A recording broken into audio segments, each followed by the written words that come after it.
আমাদের ছবি কেন তুলছিস? কি হয়েছে পূজা? আমাদের ছবি তুলছিল এ। হ্যাঁ ভাই, এ ঠিক বলছে। না না, ম্যাডামের কোথাও ভুল হচ্ছে। আচ্ছা, ভুল হচ্ছে? দে এখনই তোর ভুলটা ভাঙিয়ে দিচ্ছি।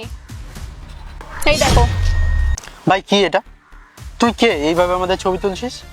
এসব জিজ্ঞেস করা তুই কে রে? এই পাগল, তুই কে হোস আমাদের জিজ্ঞেস করার? আর তুই কি ফটো তুলেছিস, পারমিশন নিয়েছিস? সত্যি সত্যি বলবি এখন কি পুলিশকে ডাকবো? ঠিক আছে, তুমিও পুলিশকে ডাকো আর আমিও রাহুলকে ডাকি। ও যখন জানতে পারবে না ওর বোন রাস্তায় কোনো ছেলের সাথে হাত ধরে ঘুরছে, তখন দেখবে তোমার হালটা কি করে। তুমি আমার দাদাকে চেনো? অ্যাকচুয়ালি ও আর আমি একসঙ্গে একই কলেজে পড়ি তো, তাই ও আমার বেস্ট ফ্রেন্ড হয়। এই ছবিগুলো আমি রাহুলকে পাঠাবো, ও দেখুক ওর বোন রাস্তাঘাটে কি কি করে বেড়াচ্ছে। আরে ভাই, তুই কে আমাদের বিষয় নিয়ে কথা বলার? আমরা রিলেশনে আছি, দুজন দুজনকে ভালোবাসি, তার মাঝে তুই কে ফটো তুলছিস এইভাবে? আর দেখো পূজা, তুমি ভয় পেও না, আমি তোমার দাদার সাথে কথা বলে নেবো আমাদের বিয়ের ব্যাপারে। আরে রিল্যাক্স ইয়ার, তোমায় বিয়ে করতে যাবো কেন আমি?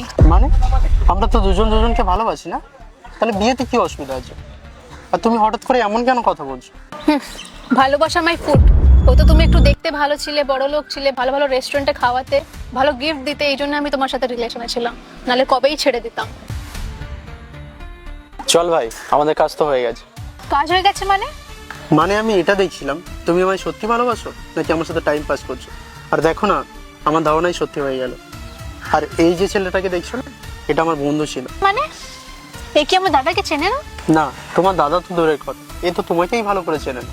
এটা আমাদের টোটালি প্ল্যান ছিল তোমার আসল রূপ দেখার জন্য। রূপ মানে? কিসের রূপ?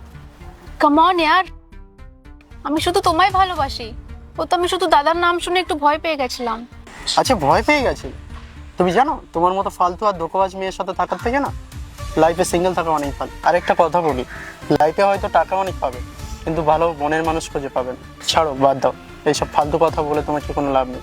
চল প্রেম, চল ভাই। আর হ্যাঁ, আমার ফোনটা ধোঁকাবাজ কোথাও।